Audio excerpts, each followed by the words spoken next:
became very good friends and still is a very good friend. They had a sushi bar at one of the large banquets that we were providing food for.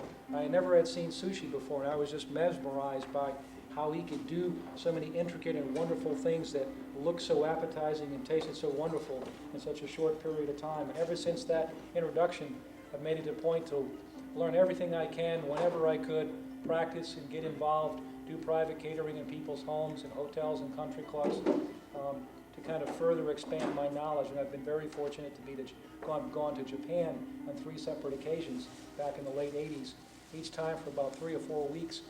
And that certainly was a whole revelation to me of what the Japanese culture was all about. You know, I had a sense of it, but not till I went to Japan did I totally change my attitude on not only the people, but the cooking.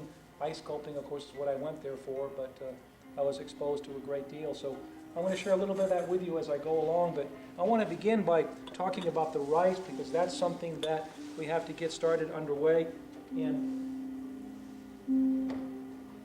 sushi rice, you want to use short grain rice, and I started washing this a little bit. And what I mean by washing it is right after it comes out of the bag, you select your quantity. And speaking of quantities, I try to follow these recipes exactly as they're stated on your guidelines, so you can see a sense tonight of the quantity of something and relate it back when it says tablespoon or 1 cup, so you can make a precise relationship. This is 1 cup of rice. It has been partially soaked, but you actually go through the motions of pouring water on it and pouring the water off several times. And you keep doing that. Keep pouring the water off 4, 5, 6 times, and after the 5th or 6th time, the quantity of rice that you have, this having been 1 cup of raw short grain sushi rice, you must use sushi rice. You cannot use Uncle Ben's, you cannot use Yasmin rice, you cannot use brown rice. It must be short grain sushi rice. You let it soak for an hour or 2. And after you let it soak for an hour or 2, the water becomes crystal clear. You drain all that water off. So this is rice that has been soaking for a couple of hours. It was washed 5 or 6 times. Short grain rice. Drain all the water off. Then you go to your rice cooker, and I highly recommend that if you like sushi making, you might make an investment in a little rice cooker like this. It holds, a couple cups of rice. We're actually only going to put one cup in there. 1 cup will make about 25 pieces of sushi. Of course, you might make a little more or a little bit less depending on how much rice you put in your sushi rolls, but I'm talking about a slice of a roll or a piece of rice with some fish on the top. That's what I mean by a portion of sushi. So when I say 25, that's what I'm referring to. I'm leveling this off. Can everyone see that in the TV? Okay, if you can't see something, please let me know. We're going to pour a little bit of water, and we're just going to cover the top. This rice cooker costs about $40, $45. You buy it in a Japanese grocery store, maybe in an Asian grocery store, and they're certainly all over the city now. The closest one to here would probably be Kazi's up off of Greenville and Forest Lane. Just barely got it covered. I'm going to put the lid on. The lid's very important. Without the lid, the rice cooker will not function. I'm going to flip the button, and the light is on in the back. So when the light goes off, we know that the sushi rice is ready. It takes about 15 or 20 minutes. So while that's going on... Did you use a crock pot, or is a crock pot a different? No, rice cooker. That's a wonderful question. Definitely a rice cooker. A crock pot cooks differently. It cooks at a much slower pace. Yeah. This cooks at a concentrated, it's computerized. What about a steamer? You can get away possibly doing a steamer, but I think that making sushi rice, that's the most significant part of the whole process. So you want to do it and do it right. We need to have some seasoned rice vinegar. When you go to the grocery store, you want to buy a good brand of rice vinegar. This is plain rice vinegar. However, if you're uncomfortable with taking your salt and here we have some rice vinegar, and I'm following the recipe exactly as it's printed. Here I got some kosher salt or sea salt. I love sea salt, but either one will work. Do not use table salt. Table salt has other chemicals in it, so it changes the flavor profile of what you're making. Here I have some sugar, granulated sugar. stir this around, put this under stove top. Your objective here is to melt, dissolve the sugar and salt in the solution. You don't want it to boil. You don't want it to cook a long time. You just want it to cook just enough to dissolve the salt and sugar. Chef, could you pass that around for me? Absolutely. We're going to pass around some already dissolved solution so you can taste it. But if you didn't want to go through this step of dissolving all of this, and you could dissolve this in the microwave oven, by the way, 2 or 3, 15, 20-second shots, and you'll probably have it what you want. You can buy seasoned rice vinegar. Already has salt, already has sugar in it. May not have the exact quantity as I specified in my recipe, but it's already seasoned, so you can further simplify the concept. You don't want this to boil, because you're going to boil off the vinegar.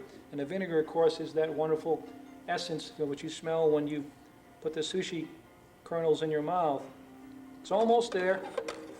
We're getting this ready to go, because when our sushi rice is ready, we're actually going to put this cool liquid over the hot rice. I need a plastic bowl, Chef, for the...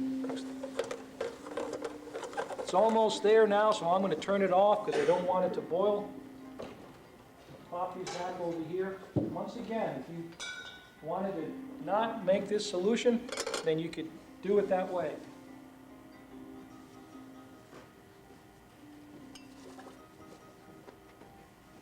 Put this over here to cool. Our sushi rice is cooking along.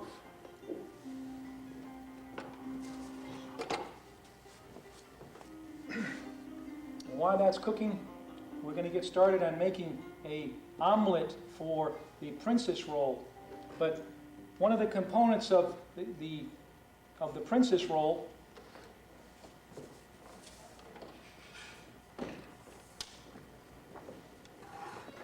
Great, thank you, Chef.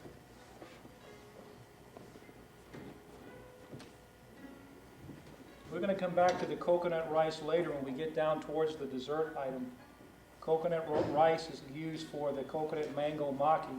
That's one of the last maki rolls that we're going to make, so I'm going to save that presentation for a little bit later. What I want to do right now is make the omelet presentation.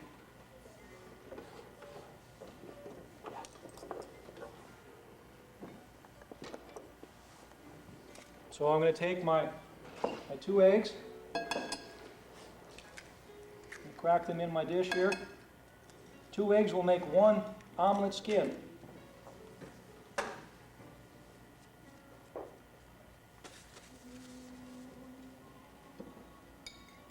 I'm going to beat up my eggs here, and do not use a whip to do this because you'll get too much air in the mix. Really what you want to do is just break up and blend together the white part of the egg and the yellow part of the egg. If you feel really gourmetish, you can push it through a little strainer to get all the little lumps and bumps and make the egg mixture a little bit smoother. But you don't want to do that, you don't have to. And then you want to put a little salt in there.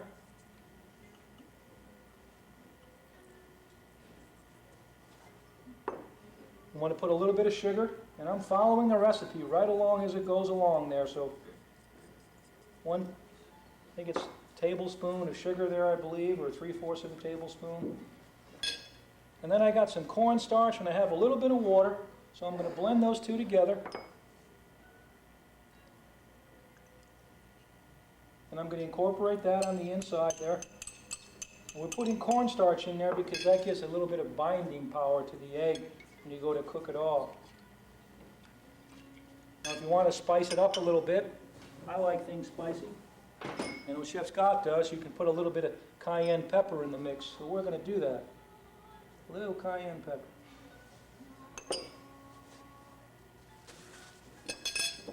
Okay. Can you see this out front there, Chef?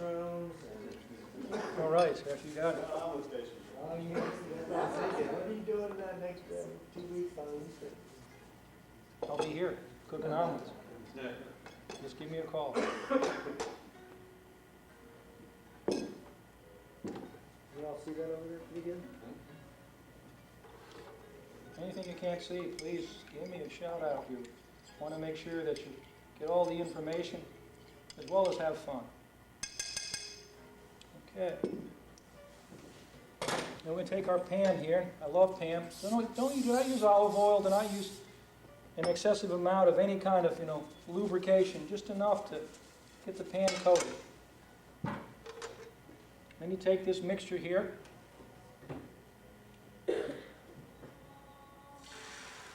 Plop it in the pan. Now the pan's got a little bit of a sizzle to it, so we want to move quickly to get it up off the heat because we do not want it to cook fast. We want it to cook slow. Our objective is not to get it too brown on the backside. And we're going to swirl it around just like the recipe says. We're making a crepe purely out of egg and some condiments. It goes up in the side a little bit too much. In Japan they make this kind of omelet skin. It's all part of the tamago family. Tamago involving egg mixtures. They actually have a square pan, and they make these square shaped because it looks just like a sheet of seaweed that you typically see when you have a maki roll. They actually have a pan that's square, just like the seaweed, but I think it's more pragmatic to think that in the average household we're going to find a round pan, we're not going to find a square one. So I thought we'd improvise and make it that way. Now I'm keeping it up off the burner, not under a real high heat, because I don't want it to cook too fast. I'm going to keep moving it around. And a Teflon pan is a wonderful way to guarantee that you'll be able to get this up off its surface. Just a pan that's not Teflon coated, doing this for the first time, may become a little bit challenging. If you feel like it's sticking a little bit, you can zap a little bit of more pan around the periphery. If you want to add a little more cayenne, you can do that.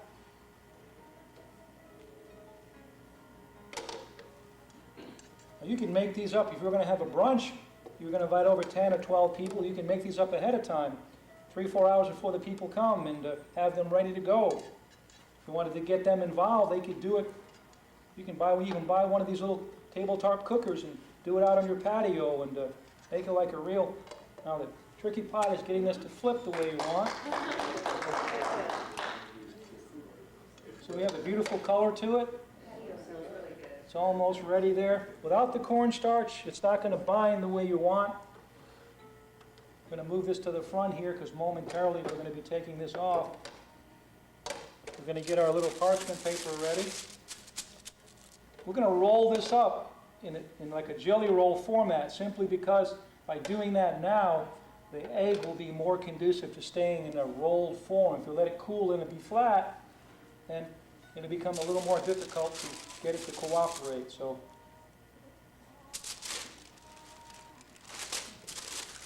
pop this in the pan here. Turn our little heat off. And we're going to fold this up here.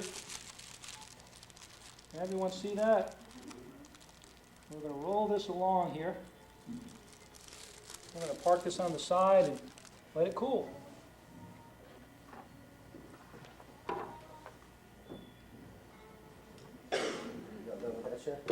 I'm done with that pan, but I'm going to use that again. I think you can take that out. Okay, rice is still cooking along. Everything's going fine with that. We're going to talk a little bit about our coconut rice here just for a couple of minutes.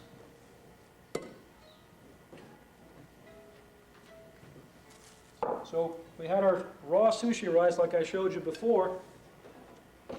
This is our 1 cup of raw sushi rice. Now we're not going to cook this in front of you because the rice cooker's occupied, but we want to show you how to get to the end of the road there. So this is your 1 cup of sushi rice.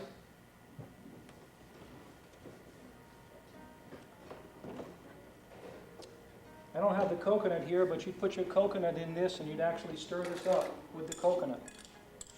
And you take this mixture, put it in the rice cooker, cover it with water, and cook it off. And when it was ready, and it was hot, you take it out. And whether it's hot vinegared rice or a hot coconut rice, you want to use a plastic bowl or a wooden bowl because you want to get the heat out of the rice as quick as possible because you want to keep the moisture in. Just bringing out the sushi, short grain sushi rice. This is a wonderful variety. Rose is the word to remember, I think. But the sushi rice comes out of the rice cooker, goes in the plastic bowl or the wooden bowl, and at that point, you're going to season it with your vinegar solution. In the case of the coconut rice that came out hot, we actually went ahead and made up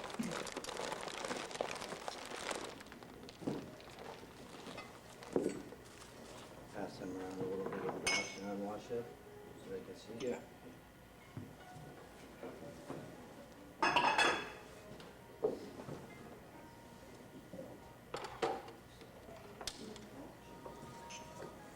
Chef, if I buy a rice cooker, can I use it for regular rice? Sure, I recommend, it'd be great, it'd be foolproof every time.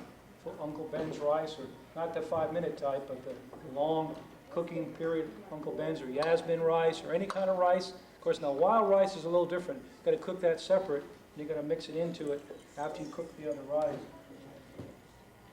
Here, this is called cream of cocoa. You can possibly find this in the grocery store.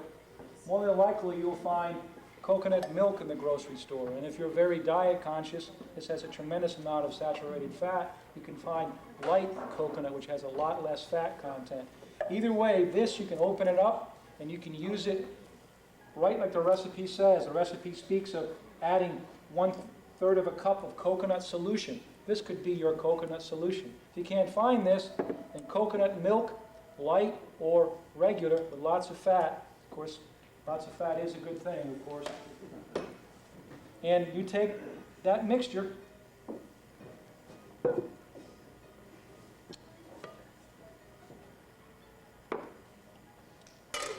and I'm following the recipe where it talks about making on support recipes. It talks about coconut solution. Actually, I have some coconut milk here, the fatty kind. I'm putting that in there. And I'm going to cook this on the stove a little bit. I'm going to reduce it down till it's halfway gone.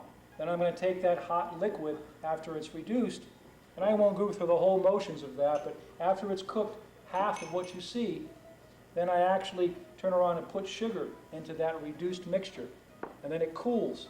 So then I have my coconut solution that I pour over my hot rice that just came out of, in theory, the rice cooker. But if you don't want to go through the challenges of cooking it and reducing it down, you can go to the grocery store and see if you can find cream of cocoa. And we're going to pass this around so you can take a look at it, but this is cream of cocoa, cream of coconut. And you don't want to cook this fast, you want to cook this slow. And a stainless steel pot would be nice. Aluminum pots sometimes don't work well against white substances, they discolor them. And after you cook this down halfway, then you put your sugar in there. Now, it needs to cook a little bit more, but for the sake of time, then you stir this in after it's off the fire. And what you end up with is coconut solution made from coconut milk reduced by half with sugar added to it. And I'm going to pass this around because this is the solution that we used to prepare this coconut rice. 1 cup, this is what we ended up with.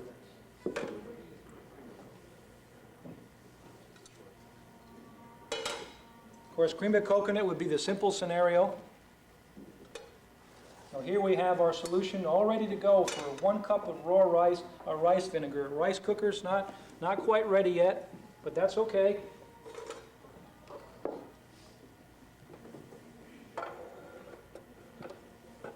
We're going to practice rolling out some sushi rice.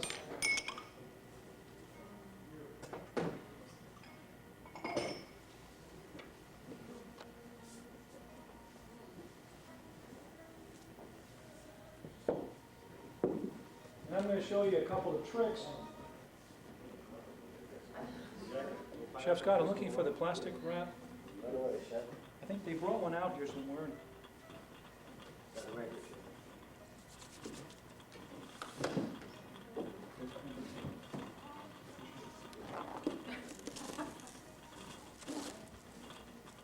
Do all chefs call each other chef all the time? Out of respect, yes. Now, stretching out the sushi rice, this is vinegared rice here. This is what came out of the rice cooker, and we added this vinegar solution to that mixture. And when this is ready, that's what we're going to do. But we want to save a little time, so we're going to get started with our concept. And got a little bit of water here. You can put a little vinegar in there if you want to for your hands, because you want the oil on your hands to be just right. And what you can do is, I'm showing you a little technique here that you can use so you can make these up ahead of time.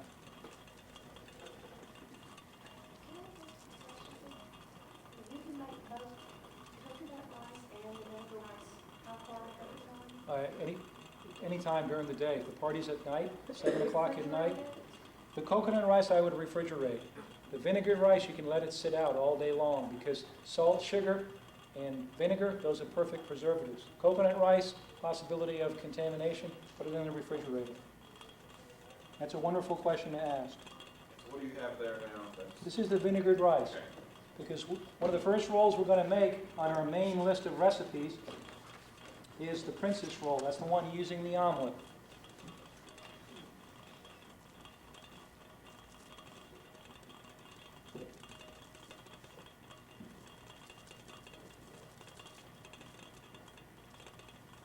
Now the reason why I'm putting this on the saran wrap like this, because number one, this omelet skin is pretty sensitive. If you start stretching rice out on it, it could possibly break. Number two, the reason why I'm doing it this way is because you can make these up ahead of time like this and separate them with pieces of saran wrap. You can have 6 or 7 or 8 of them all stacked up on a plate. Then when your guests arrive, you could roll up the sushi then, or you could get them involved, or you could do it yourself.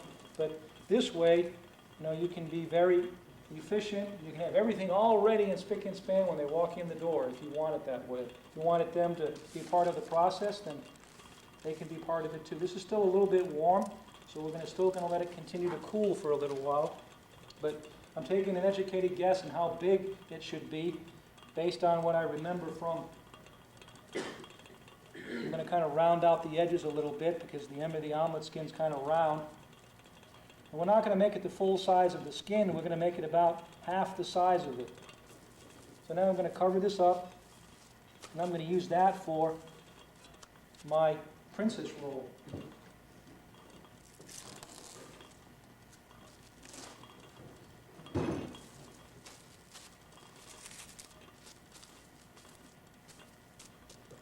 Well, here we have some seaweed, so you can get an idea of the size of the.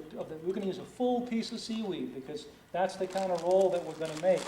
If you had a small quantity of ingredients, you could use a half a sheet of seaweed, but we're making futomaki, means multiple ingredients. Because when we get ready to make the east-west roll, you can see all the Asian medley of vegetables as well as the tenderloin. That's a lot of ingredients. So we're going to stretch out enough rice to cover this entire sheet and leave just about an inch or so at the top. If you look at, it talks about making sushi rolls on the bottom of your main recipe sheet there. It speaks of spreading out the sushi rice as thin as possible. And you don't want to manhandle it too much. You want to be gentle with it.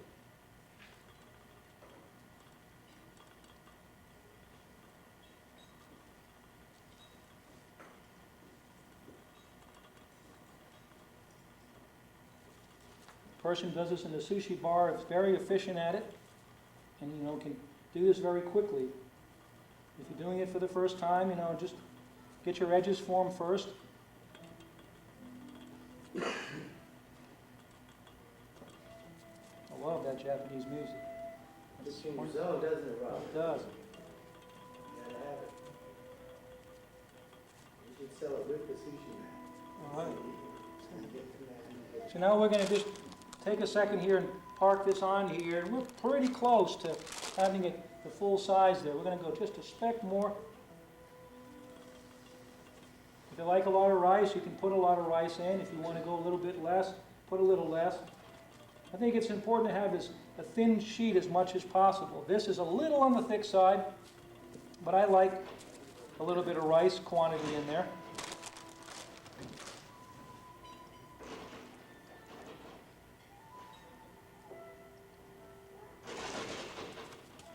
So now we got 2 rice sheets ready to go.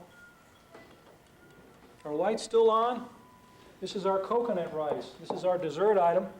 So we're going to spread out a little bit more.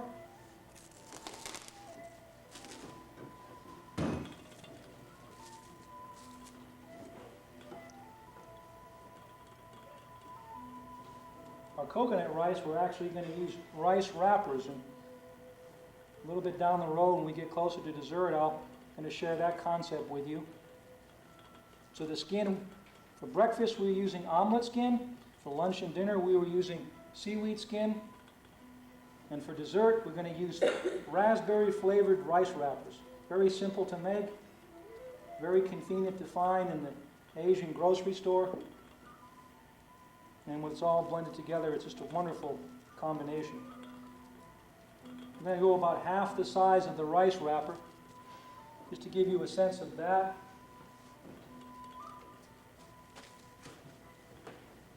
This is what a rice wrapper is. It's actually just rice flour and water, maybe a little bit of salt. And when you soak this, it becomes very pliable, and you can do anything you want with it. You can even fry it. But we're going to leave ours raw, because you can eat it just like that. It's designed for that main purpose, actually. And we're going to fold this over here, keep it protected. Traditionally, I'll put pieces of wax paper in between. And you can make up, several of these and have them ready to go.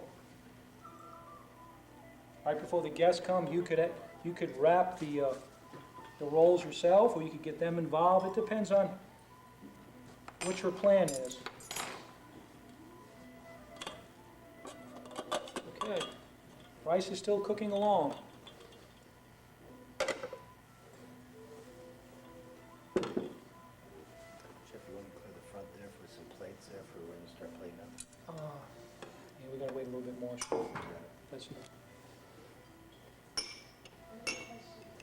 sushi rice, you purchased that at Most Asian markets have it, kind of want, again, it's the short grain Japanese rice. You don't want basmati rice, you don't want to get, and the reason is this has the gluten, it's a little sturdier, because you're going to bring it around a little bit when you go add it to the rice. Oh, yeah. Smaller Michael will sell you a You can little. buy, You come by it. you can buy it in 5-pound. You can buy it in 5-pound bags. The Princess Roll, we're going to decorate, garnish the plate with a little bit of a salad. And you can use any kind of fresh fruits, I suppose, but we've created a little diced pineapple, and I've cut the pineapple very small because I think it's exciting when you can take a spoon of something and get all the flavors of all the pieces of fruit, as opposed to having it in big chunks. Some Granny Smith apple for a little bit of the tart taste, then some papaya for a little bit more sweet. And we're going to mix that up. And we're going to take a little bit of lime, squirt a little bit of lime on there. You don't need a lot. I'm going to take a little bit of rice vinegar. You can use regular or unseasoned, just a speck. Maybe a little bit of salt. Maybe you want a little bit of cayenne possibly for a little bit of kick.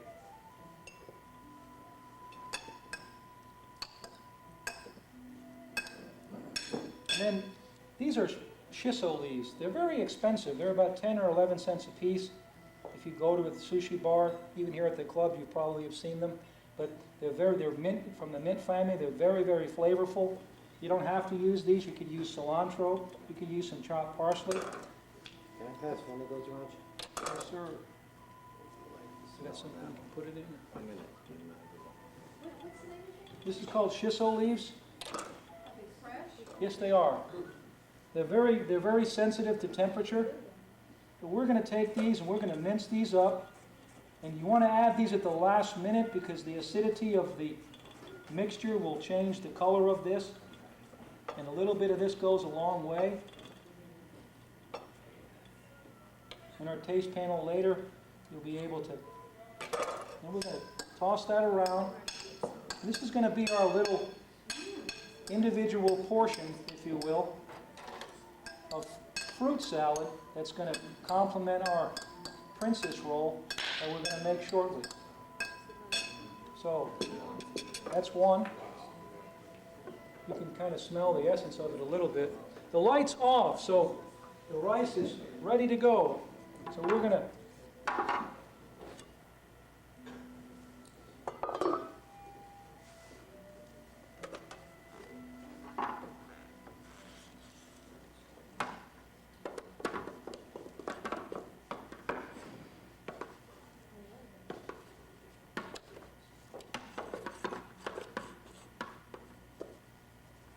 try to get all the rice out of there as much as you can. You can use a little spoon to scoop out some of the excess. If you're going to cook another batch of rice, you want to get some water into the pot right away to help loosen up some of those kernels of rice, because otherwise they'll get hardened up. And then we're going to spread this out. You don't want to stir this. You just want to go with your spoon, or if you got a spatula, if you can find a wooden spoon like this, probably in the Italian section of the equipment store, and kind of separate this like so. Lean that a little, Chef, we can see it. You lean that bowl that way, there you go. Towards, Can I see this that? way, towards me. There you go. Right. There you go. You want to cut it like so. Wooden or plastic bowl? Wooden or plastic is great. Wooden would be better. Plastic, next substitute. Do not use metal, because metal contains heat. You want to get the heat Cedar's out, optimal. maintain the moisture.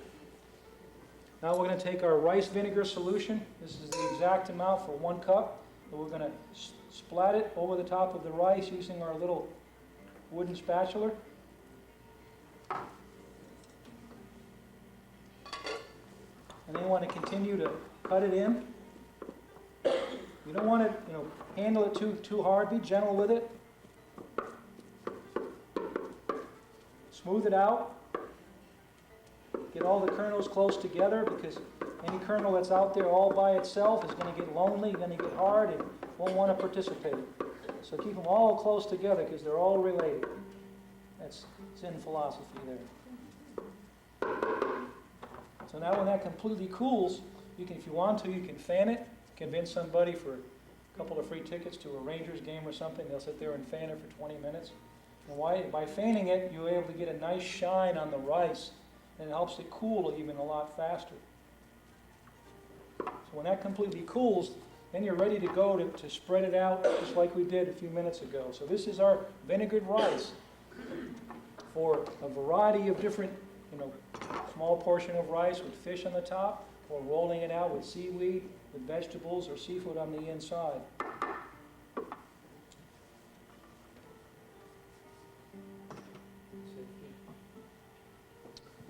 Okay, let's see if our princess roll is cool enough, I think. Ready to go.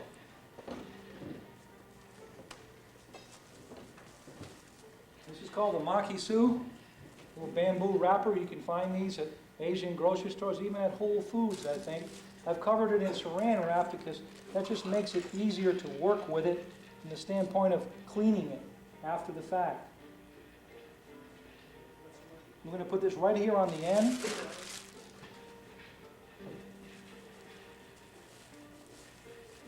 We're going to go back and pull out our first one.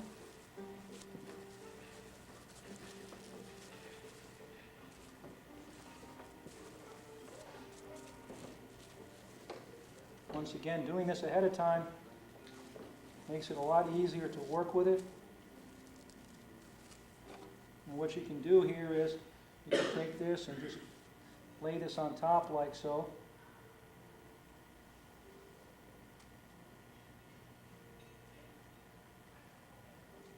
Now we do have a little excess here, so we're going to cut that excess off.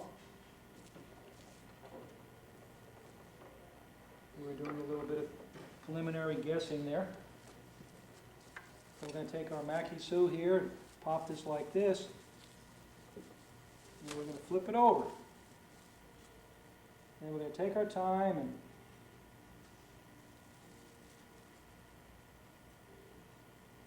pull off the saran wrap. We have just a little bit too much rice here to roll this up. I believe the recipe says about halfway, if I'm not mistaken. 2/3 of the skin, so we're going to pull a little bit of that off there. Vinegared rice goes back in our vinegared rice bowl. Again, you can make up this rice hours before. 8 o'clock in the morning, you can use it at 8 o'clock at night.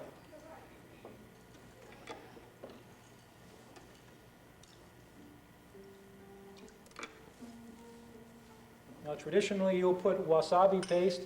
This is wasabi powder. You mix this with some hot water, like making mashed potatoes, and it comes out to be this stiff green consistency. It's very pungent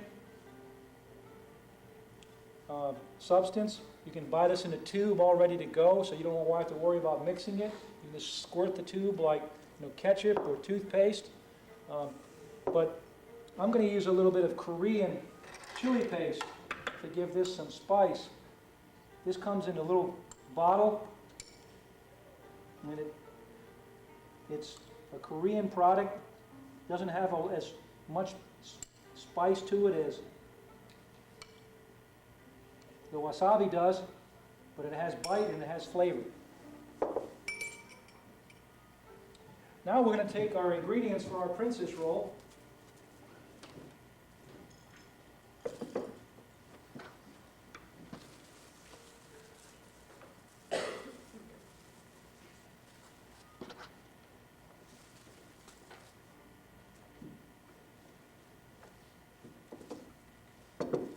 We have salmon, cucumber, and avocado.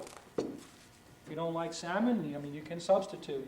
You can put chicken if you wanted to.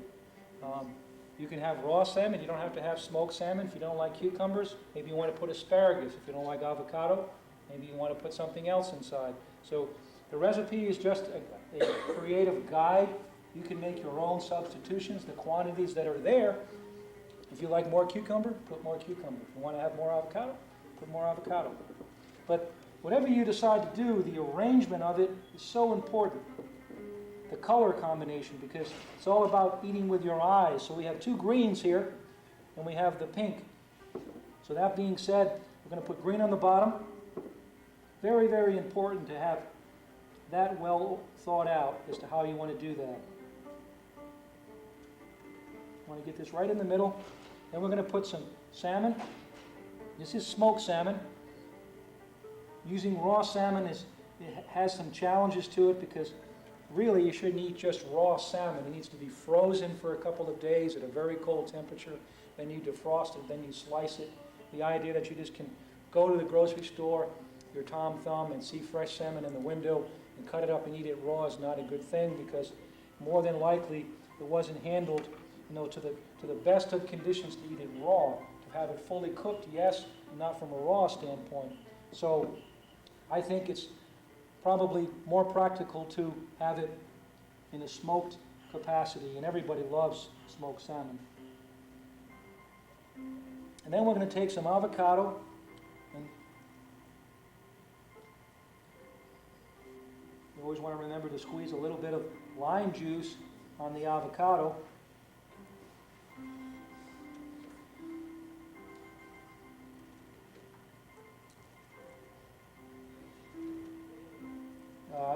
Do not use guacamole, because guacamole is more of a soft consistency, so you really want to use fresh avocado. You want to get it enough time in advance so that it is in fact ripe. Put them in a brown paper bag and letting them sit in a dark place helps them considerably to, and I used about 1/4 of the avocado here. Once again, the recipe's a guide. You want to use more, you want to use less. As the chef creator, you're the boss.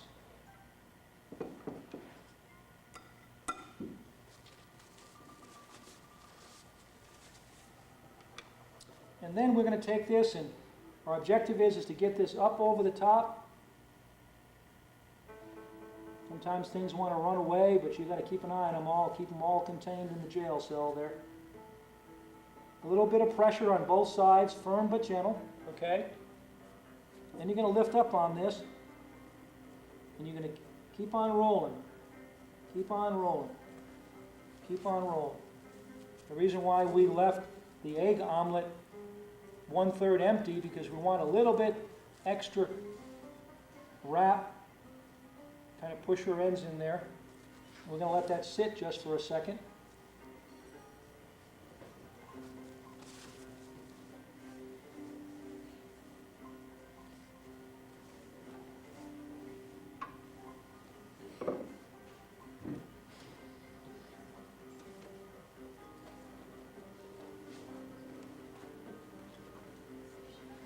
Got a little bit of leaf lettuce here.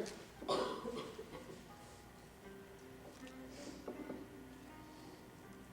little bit of radicchio. I love radicchio. Take the egg early. Yes, you can. Just put it in the refrigerator, roll it up. When room temperature, and then I think it's best to, if you're not going to use it until 4 or 5 hours later, I think you should refrigerate it. Certainly, it's something that, can be subject to bacteria. And it's okay, then maybe pull it out an hour before you start rolling them up so it gets a little bit on the soft side. That's a great cresting. And then we're going to take our little salad mixture here.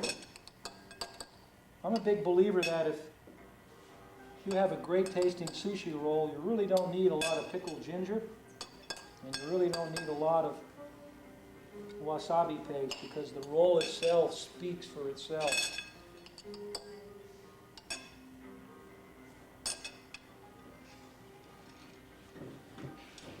Later on, you'll be able to taste all of these items, because we're going to make all of these in the back, so you're in for a bunch of fun. We're going to unravel this here. There we go. We're going to have our opening at the bottom. That's important.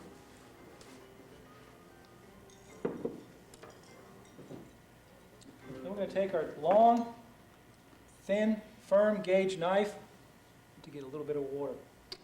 May I have some water, please? Fill it up. Thank you.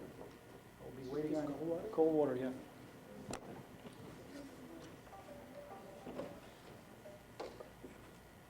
All these ends here, that's your little snack while you're waiting. Of course, now you can see where the square pan, the omelet pan, comes into play there. You would not have any waste. And it's nice to have the nice omelet skin, not overly cooked. Thank you very much.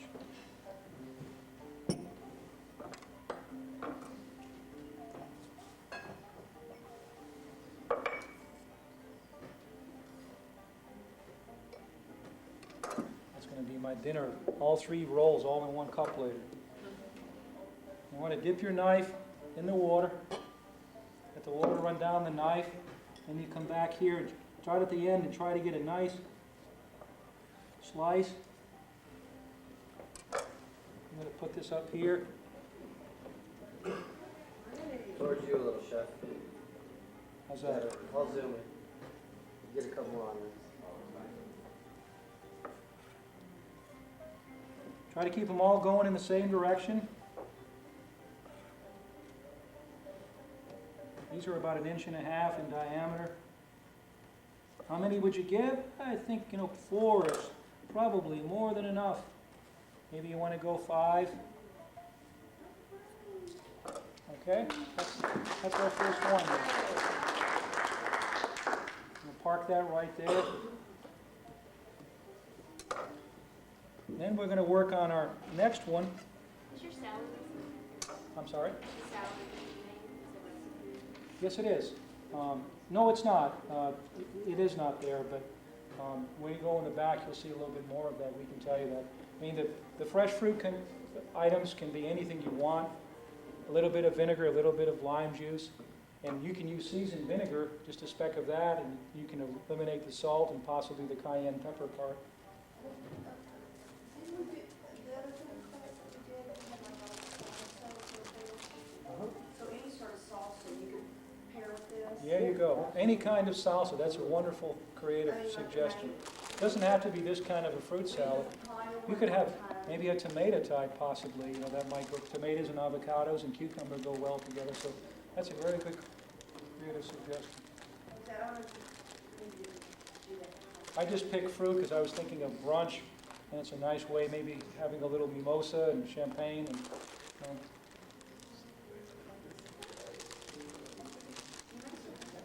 Chef, you want to pass that around the room, Chef?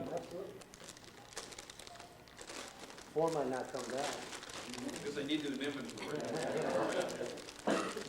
Start over here,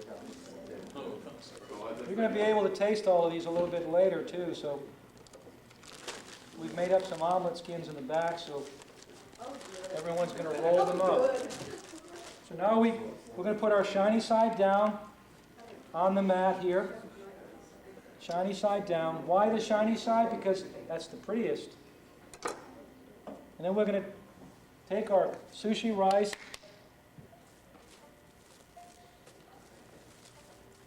I think I missed it. Did you soak the nori, or did you? No, I did not. This is roasted, very good question. This is roasted nori. When you go to the grocery store to buy, make sure you buy roasted nori. Because if it's not roasted, then you're going to have a little difficult time in getting it to work for you.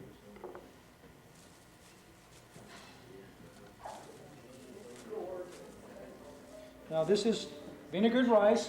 We're going to take our nori and we're going to pop it on top here. This is a little bit easier.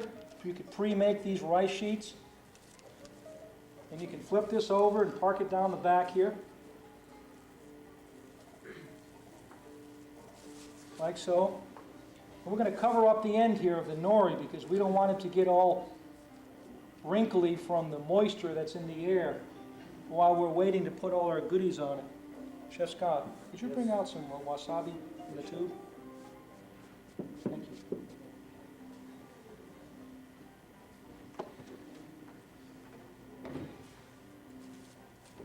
And we're making a east-west roll using some Asian ingredients, certainly presenting them like sushi, with a little American twist. Some people just do not like the idea of eating fish, let alone eating raw fish. So here we're going to make a roll using tenderloin. You don't want to use tenderloin because it's too expensive. Sirloin. Sirloin, top sirloin. You could use flank steak. But flank steak is a world away in refinement. So you're going to have to marinate the flank steak overnight for at least 4 or 5 hours. And you'll have to cook it off on your broiler and slice it very, very thin. Then put that inside the sushi roll. The beauty of the tenderloin is that you can season it. Salt and pepper, garlic. You can even put some ginger on it if you want to. Then I seared it off in a hot pan. Then it's ready to go. There's very little fuss, but you know, you get what you pay for. It's $16 a pound versus flank steak that's $5, $6, $7 a pound. So it's, you know, fairly expensive. But certainly tenderloin is the premier meat item. So how are you cooking the tenderloin? Are you just searing the outside, or are you cooking? I'm just searing the outside in a hot skillet. Okay. We're browning off the edges. Thank you, Chef. A little bit of wasabi paste, and right in the middle here, we're going to put a little squirt. A little bit of this goes a long way. Now, this is the same item as this powdered form. The powdered form you have to prepare. This already comes prepared. So you wouldn't put much. Chef, can I have this because it's bowl? very hot. I'm sorry? You wouldn't put much because it's very, very hot. Correct. The average American palate, you know, they like to use a lot of this, and I think if the sushi's not so good tasting, you may be more prone to do that. But a roll like this that has all this wonderful ingredients and well prepared, I mean, you're going to drown it in wasabi flavoring. It's kind of like, you know, putting an excessive amount of ketchup on French fries. The French fries are very well done, fresh. You don't really need a lot of ketchup. That's great, Chef. Thank you. So here we have some carrots. And I'm following the recipe here. I think I got about 1/3 cup of daikon radish sprouts. I got some really fine dice of green onion. And if you don't like green onion, leave it out. If you don't like cilantro, leave it out. If you don't like daikon sprouts, maybe alfalfa sprouts. Maybe you want to put asparagus in there. There's so many possibilities. We're going to toss this around.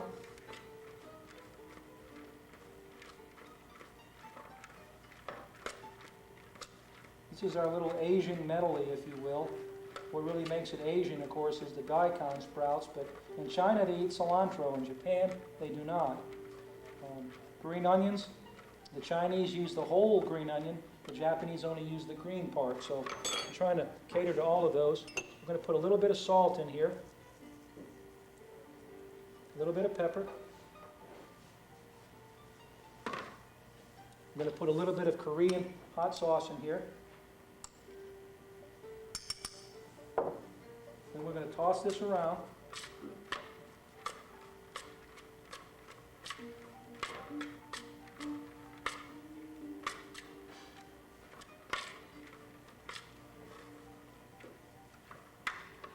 And that's our salad mix.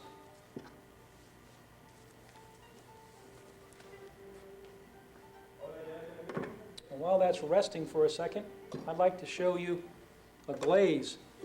A wonderful glaze that goes with a variety of different meat items as well as seafood items. It's a little recipe invention of mine. And what I have is I have, it's called ginger glaze. It's on the page of support recipes. You'll find it there if you want to follow along. I got rice vinegar. I have water, brown sugar, and the recipe exactly as it's printed. It's exactly the quantities that I'm putting inside my container here. Now what I'm going to do is I'm going to bring this to a boil. And I'm not going to cook this from start to finish in front of you, because really it takes a lot of time. Because what we're going to end up with is we're going to end up with this liquid that looks like that, and I'm going to pass this around. This is spectacular on scallops, any kind of grilled fish, on beef, on chicken. It'd be great in a toasted French bread with some grilled chicken breast, and that spread on it with some lettuce. Ooh, I'm getting excited. And when this comes to a boil, we're using some fresh ginger root, all diced up real fine. I actually sliced the pieces. And this is ginger root.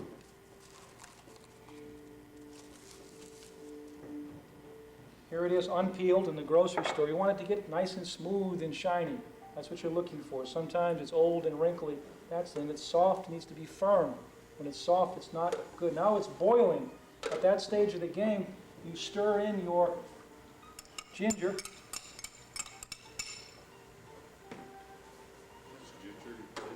I think the recipe 1.5 tablespoons.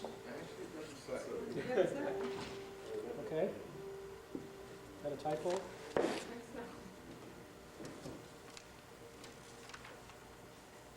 Yeah, it's missing.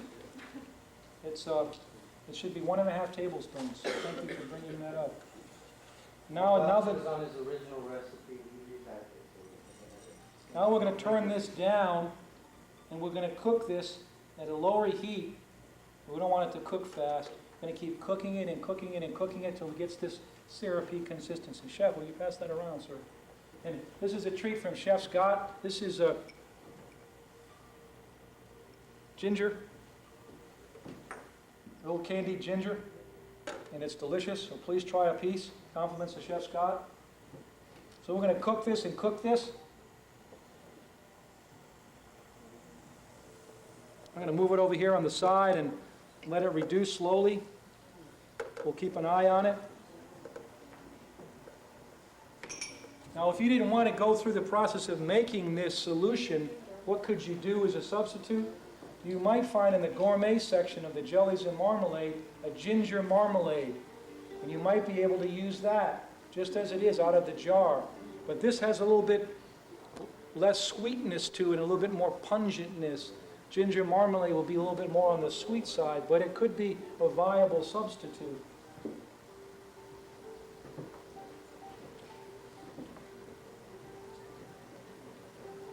Excuse me, sir. Need a bowl like this. Solid bowl like that. Yeah. So while that's cooking down, while we're letting this warm together, we're going to make a little cold salad. to garnish our beef tenderloin roll. Here we have, this is dried seaweed. It actually, the kind that we found today came whole like this, but I cut this up because I wanted you to know that this is the kind you really want to look for in the grocery store, that it's small little pieces like this because it's easier to work with. What's the name, Chef? Wakaimi. And I'm looking at the support recipe for cucumber wakaimi mandarin salad. It speaks of 1 cup of dehydrated wakaimi. And what you actually do is take a tablespoon of this and you actually pour hot water over the top. This is cold water, obviously, but hot water over the top. Hot water is better because it really starts the rehydration process. Like a half a cup of hot water, and you let it sit. And after it sits for a while, it emulsifies. And this is what it looks like, is this salad like this.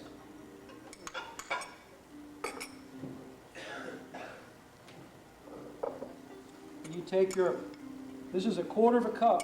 I'm going back to the main recipe. I've reconstituted this seaweed. I've drained off any of the excess water. This is what I ended up with, is this wakaimi. This is what you see many times in miso soup when you go to the Japanese restaurant.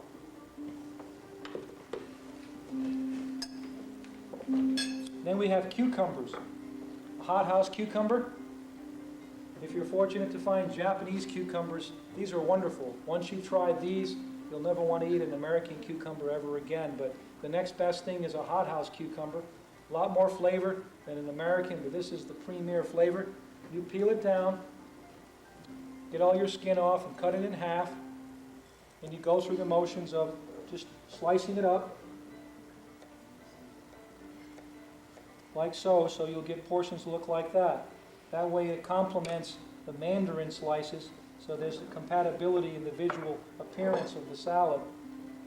Here's our cucumber slices, a half a cup, 1/4 cup of wakaimi, a half a cup of cucumbers.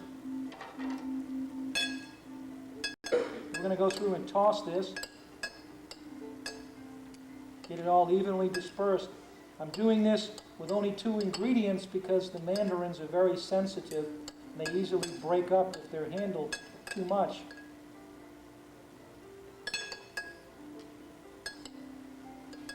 We're going to let that sit for just a second. This is going to become the salad garnish for our east-west roll. Chef Scott, you want to pass those around, sir? I'm going to pass around a piece of the dried wakaimi, but when you go to the store, look for little broken little kernels. And here's our solution. As you see, it's reducing down, starting to get a wonderful essence to it, wonderful flavor. And while we're waiting, we're going to make a little bit of a salad dressing. Now, you don't have to use this salad dressing. You could use something else, but this is the one that I like. A couple tablespoons. And I'm going to do more than the quantity because I want to make extra so we can taste it later. So I got 4. I'm doing the recipe you have in front of you 3 times. Red wine vinegar. I have 9 tablespoons of red wine vinegar here. I think the recipe calls for 3. I'm doing it 3 times. The recipe calls for 1/4 teaspoon of sesame seed oil.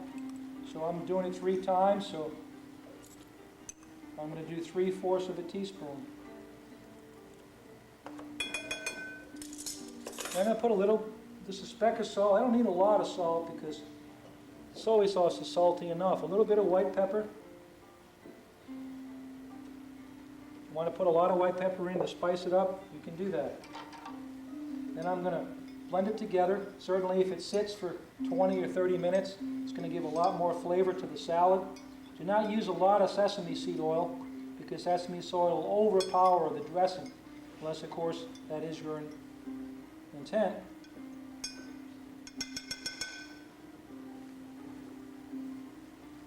Here's our glaze really cooking down now. I'm going to turn that off. Going to sprinkle some sesame seeds on my salad. And mix all this up just shortly before service time, because if the vinegar, the red wine vinegar, sits too long on the waikimi, sometimes it discolors the waikimi. So I'm going to sprinkle a little bit over the top, a couple tablespoons. We're going to save this extra dressing for our backup, for our salad we make in the kitchen later. Thank you, Chef. Now we're going to go through and toss this one more time, because our imaginary guests are going to be here in about 30 minutes. So here we are tossing our salad. We're going to put some mandarin orange segments. These came from a can, and you can buy them in the grocery store ready to go. But if you feel ambitious, and I certainly would, Pixie tangerines, wonderful. And all peeled here, but you got to go down and actually peel the individual skin off of each one. Time consuming. Maybe you don't have the time, or you don't have the patience. Understandable. The next best choice is mandarins. But if you have the time to do this, Whole Food Store is a wonderful purveyor of fresh fruit. We're going to drain off some of the excess water here. When I took these out of the can, I actually rinsed them in a little bit of cold water 2 or 3 times, because they're packed in a light syrup. So I want to get rid of some of that canned taste. I'm going to plop those in. This is actually enough salad for 2 people.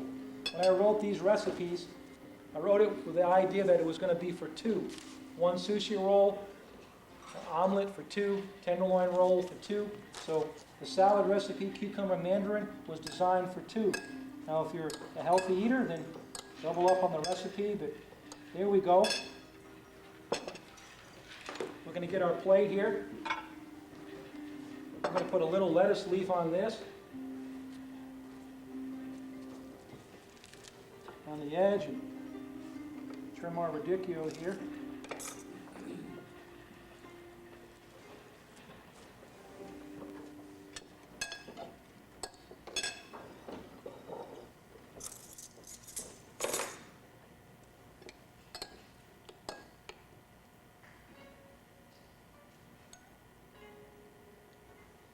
Try to get an even disbursement of all the ingredients there.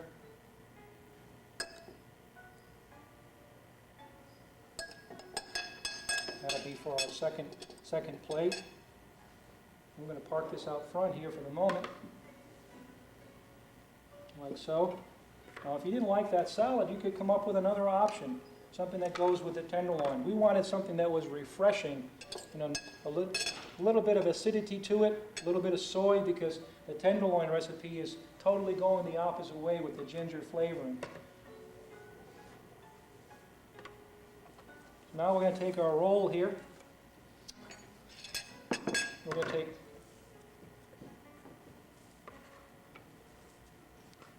take half of this, divide it up. This is all seasoned, so you want to think about the fact that everything that goes in there needs to make its contribution.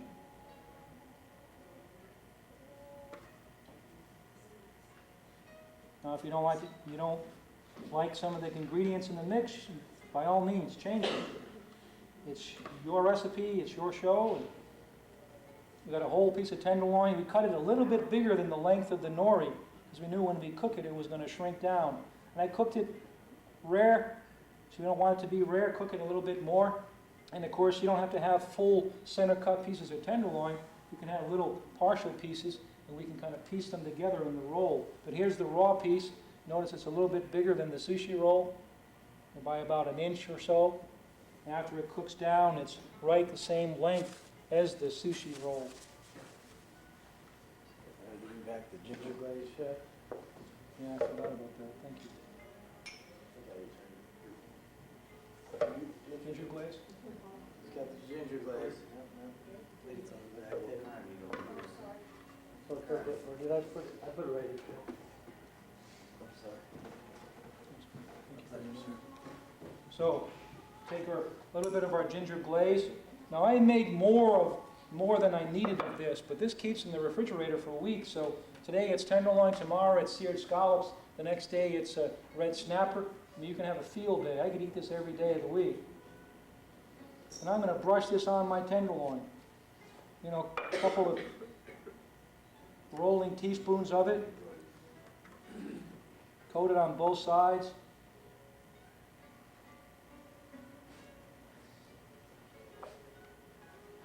You could have all these coated and ready to go, and all wind up on a platter. Chef, can you do that out of the bowl? Can you take that out of the bowl, do that? We can't really see what you Yeah. placed up there, just how it looks. Beautiful, Chef. Thank you. Everyone see that now? Just brushing it on there. And pop it right on top.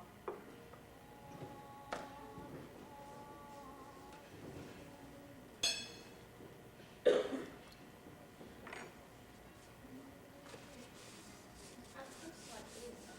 whole tenderloin, you took it and cut it like maybe 4 pieces, then grilled it Well, or something? it was this came, that's a wonderful question. This came from a piece of the tenderloin. We actually took the whole tenderloin, got the center cut of it. The center cut is the premier part, so you'll pay a premium for that. So you could go to the grocery store and say, I want a couple of 8-ounce fillets, and you could, you know, they're going to cut them straight down. You can take those and cut them in half and cut little chunks like this and put those chunks in there. It doesn't have to be one long piece, but I just did that for If the, it were a tenderloin, you cut it into yes, long ways. little, Long ways, but you could cut it sideways too. The idea is to have enough to stretch the distance after it cooks. Because they're going to charge you more for the center of the long tenderloin than they will for the edges, just because the premium part of it. So now we line this up on the end. We're going to put a little bit more of our mix here on the top.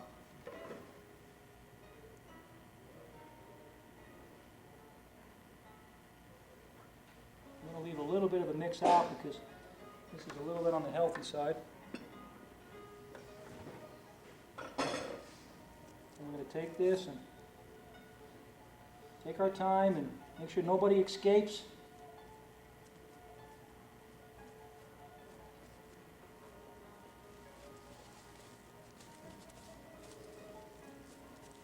Stretch your fingers out.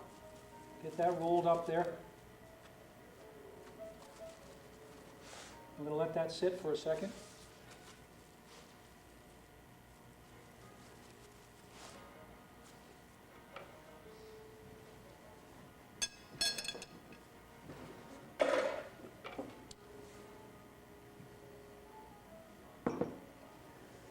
I'm sorry, I'm nosy now. This one, you could do farther, Yes, you could. much further ahead than. Yeah, and I encourage you to have it done a little bit on the early side because it has moisture to it. And all the rolls, so you can make them, you know, a couple hours before without a problem and let them sit. The ones that have vinegared rice, you can make them many hours before. Now, this has beef in it, so maybe you want to refrigerate that after you make it. But this roll has a lot of moisture from the salad, from the ginger glaze, so it has a tendency to soften up the nori seaweed. And again, this is a futomaki roll. This is pretty healthy, but you wouldn't find a roll typically this big in a sushi restaurant. So you can leave out a little bit of the Asian melody inside and go a little bit smaller. Chef, you move the water.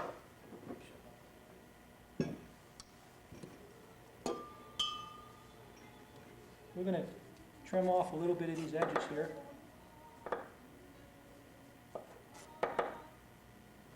I guess I'm not going to get a good mix here of my choices in my little tasting dish here, huh? Again, we want to wet your knife, long, skinny, firm knife. Make sure your seam is on the bottom. So you get a wonderful, nice, rare center. And you get that wonderful disbursement of color. The arrangement of the ingredients is very important. It's completely circumnavigates. Now this is a healthy size roll, so maybe you only can, maybe you want to shingle it out, maybe you want to leave it flat, maybe we'll take a diagonal. I think 3 will probably work there. Maybe it's a luncheon. If it was dinner, maybe you want to go 4.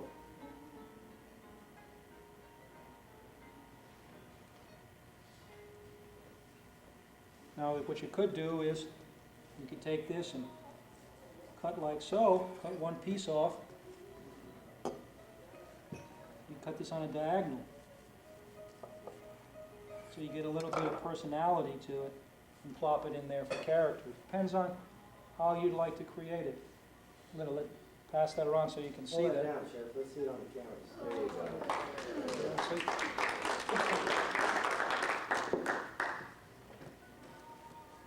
Chef, you called that futamaki, what is that? Futomaki means multiple ingredients. Hoshomaki means where you have one ingredient, like a piece of tuna inside rice, or maybe it's just salmon inside, or just cucumber. In this case, we've got several ingredients. Now, if you didn't like, medium rare or rare meat, just cook it a little bit more. Here we have our little saucepan, and this is, found this in the grocery store, organic raspberry concentrate. Wonderful stuff. It has a little bit of apple juice and grape juice in it, but that's okay. Took this out of the can. Here it is right here, raspberry concentrate. And I'm not going to follow the recipe on the can. It says dilute it. It says here 3 to 1. I'm just going to put a little bit of water in here. Why? Because I want a very intense raspberry flavor.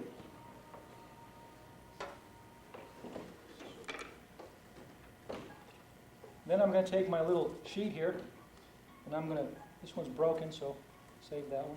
I'm going to just immerse it in here. In a matter of minutes, get it soft on one side and flip it over. I'm going to let it sit. Now, what was that sheet again? This is a rice wrapper. Is it, Rice wrapper. I'm following the main recipe for the coconut mango. oh, okay. It says 2 full sheets, soaked 8-inch rice wrappers. And put 1 cup of raspberry concentrate prep.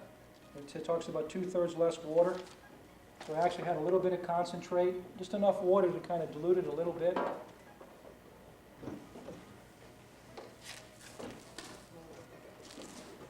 Now certainly the egg probably wouldn't work in this case.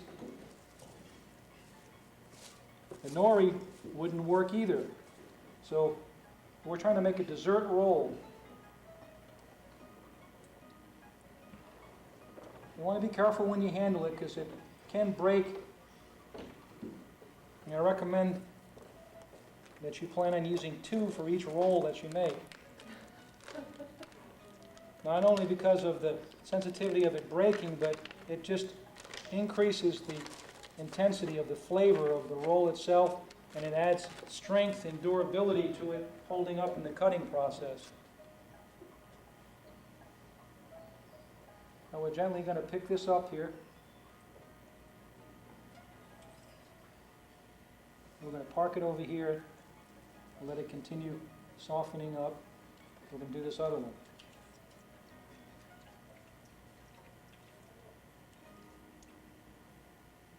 Get it wet on one side a little bit, then turn it over, let it continue to get wet. And we're going to let that moisten up here on the side while we work on another aspect of the process here. What I'd like to show you is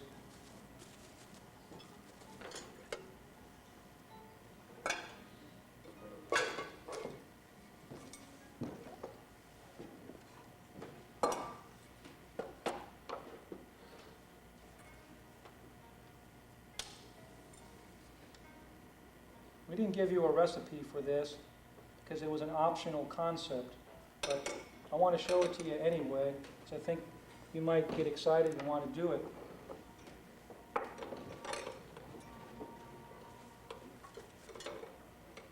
You're scaring us right now. Am I? Well, I don't want to do that.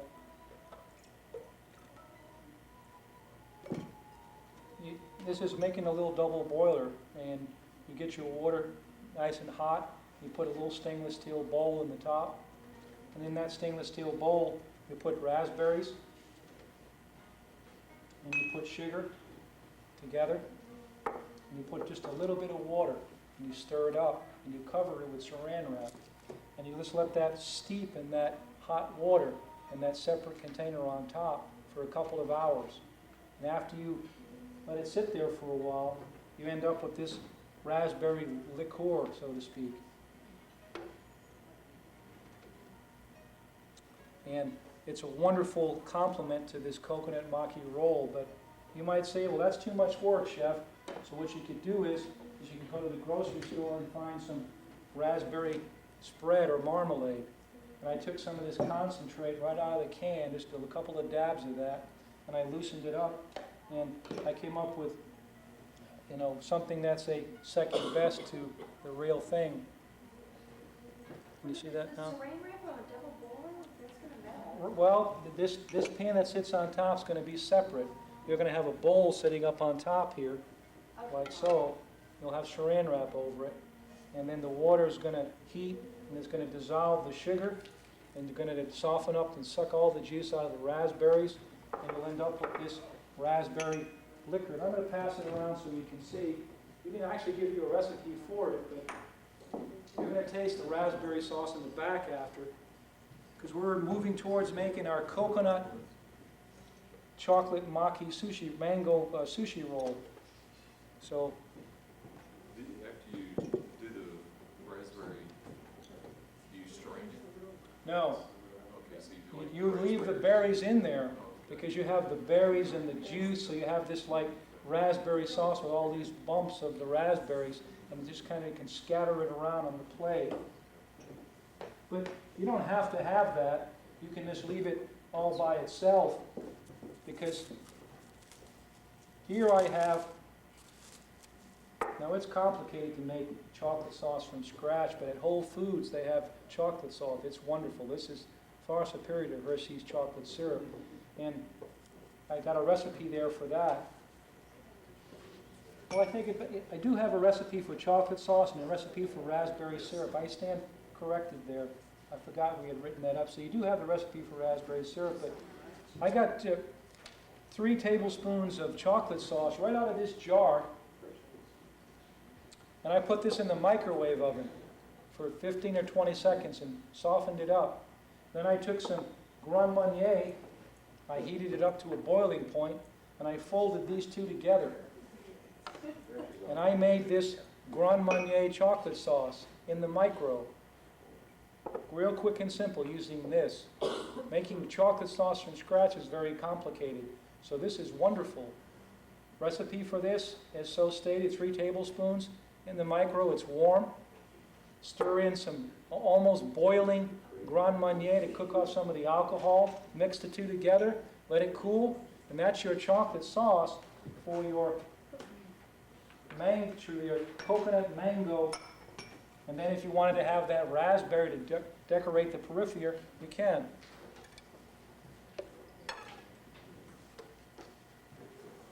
So you have a recipe there for both the items.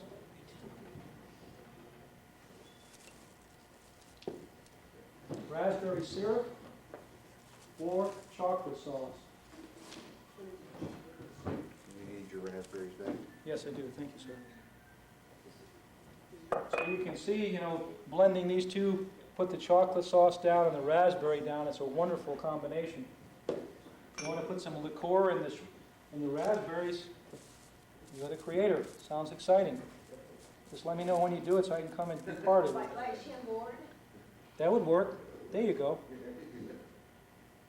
That's a wonderful addition to that. Oh, that looks like, ooh, hard work. Okay, we're going to park this over here. No, it's not gonna be. I'm going to pass one of these around so you can all take a look at that. No, we won't. You can drop these in the fryer later at a hot temperature and they get very crispy. And then when they come out, coat them in a little bit of cinnamon and powdered sugar. It's a wonderful little crunchy cookie. Nori, That's a rice wrapper. rice wrap. Yes. Now we're gonna pat this a little bit because we want to expedite the rolling process. This one here has been sitting for a couple of minutes, so it's a little bit softer. The saran wrap makes it easy to not only work with it, but for cleanup purposes. We're going to take our bamboo mat with our flat side up.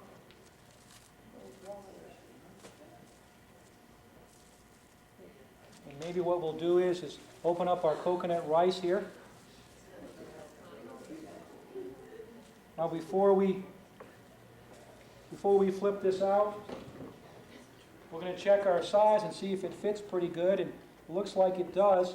I think according to the recipe, the main recipe for coconut mango maki, it talks about having a rice sheet that goes half the length of the rice wrapper.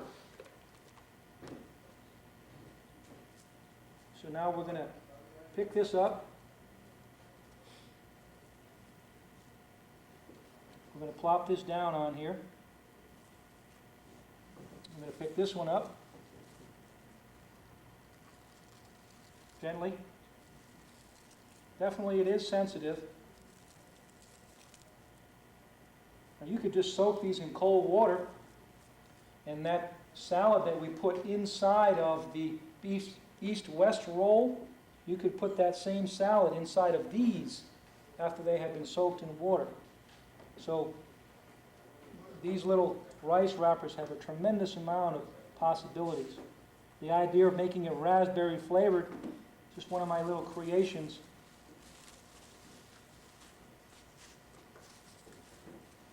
Thai cuisine has warm steamed rice with coconut in it. So that's where the idea came from, the coconut rice. Now we're going to line the edge of the makisu up at the bottom of the rice wrapper here. We're going to fold this over and flip this back. And we're going to peel off our other saran. We've got just a little bit too much rice here, so we're going to see if we can adjust that.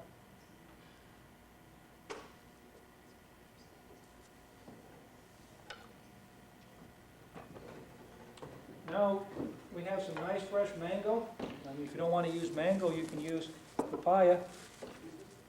Chef, Chef, need some diced kiwi. Diced kiwi, I was just thinking that. Yeah. Our mango here, we're going to sprinkle a little bit of sugar on it, on top of our mango,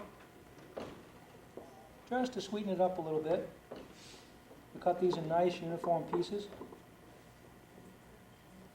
And we're going to take a little bit of a surprise and put a little cayenne on here, just to give it a little bit more excitement. Do we spring band? I'm sorry? We're going to put this in the middle. No wasabi paste here. This is a dessert item. We're going to trim these edges here because we want them to fit nice and tight together.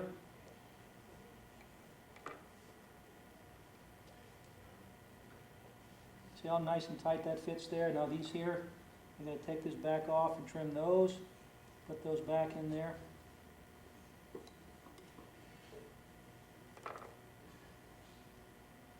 So it almost runs the entire length. Now you can probably put another piece in there. We won't go 4, but we'll go 3, like so. If you don't like mango, maybe papaya. If you don't like papaya, maybe pineapple. Thank you, sir. I'm gonna show them the spoon trick. And we're going to keep everybody in the jail cell here. We pick up on this and keep rolling along.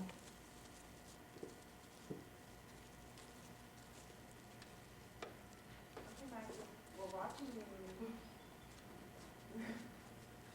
I was going to show you this little trick with a spoon. Sometimes you peel a kiwi, and you go down it with a knife, and we call it a moon rock because it's all different.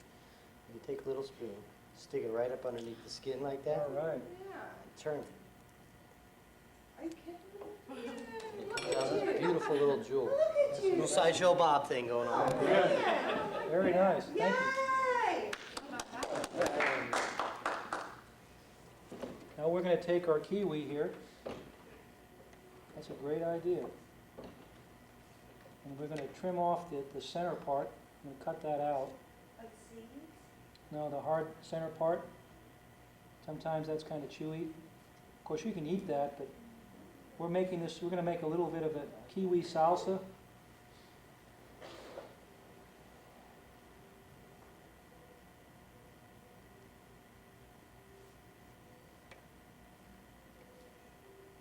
Gonna dice this up.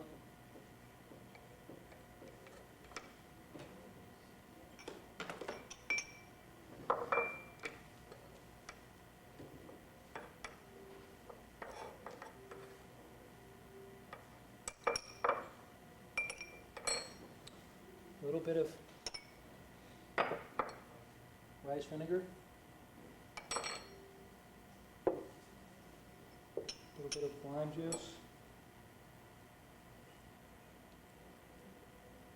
Not a lot. A little bit of sugar. Toss that around. And let that sit.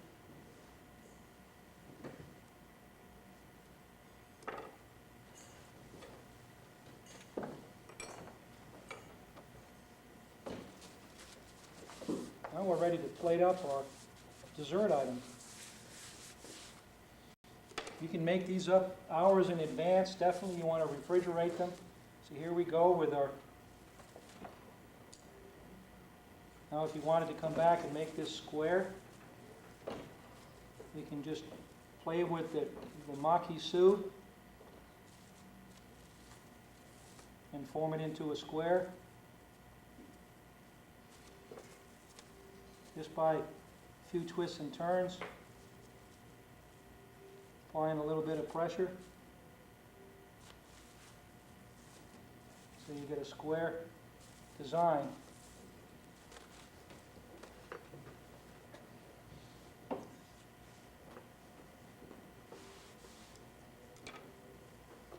And then we have our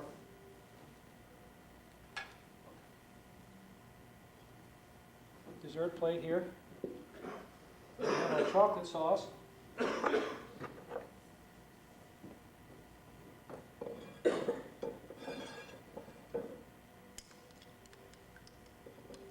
We'll plan on putting 4. This is our Grand Marnier in the micro chocolate sauce. Little dab, little dab.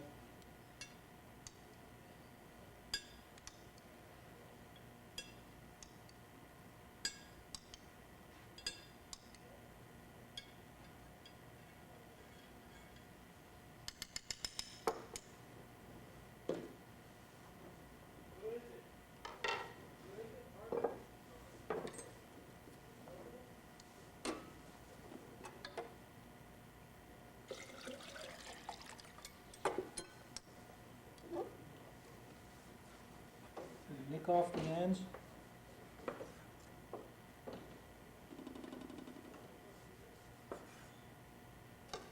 So I'm going to have breakfast, lunch, and dessert all in one bite.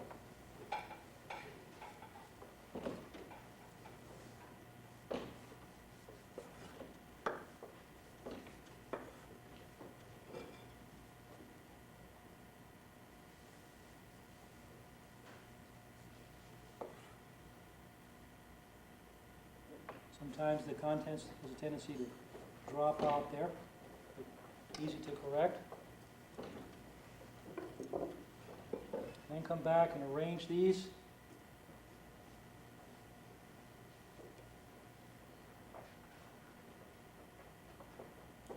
Maybe you want to come back and put a little more chocolate sauce.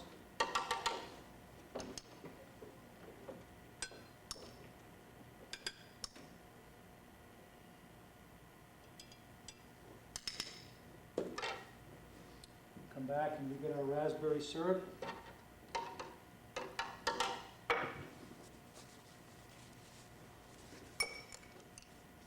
You put a little dab here, a little dab there, maybe a little bit there, a little bit there. Then we're going to take our kiwi, get a little garnish of it right here. garnish there. Now, if you don't want to season the kiwi, you can just leave it plain, but I thought it'd give a little bit of, character to it. And that's our dessert item. Coconut raspberry mango maca. The other day, we took one of these wrappers and deep fried it, got it really firm, came out, cinnamon and granulated sugar, and broke it off and had a nice little stand coming out the top, so that would be your little rice cookie, if you will. I'll pass that around so you can see it. And then in just a few minutes here, we're going to go to the back, and we're actually going to make all three of these items. We have some egg skins ready to go. We've cooked off some tenderloin. We have all the salad mixtures. Everyone's going to soak some raspberry wrappers in the back, and we have a little sake back there. We're going to roll everything up, so we're going to have some fun. So once you see that and you're ready to go, come on back to the kitchen, and Chef Scott and I are going to treat you to some goodies. Are there any questions from anyone? Great job. Okay, don't leave, we ain't over. Now the fun starts.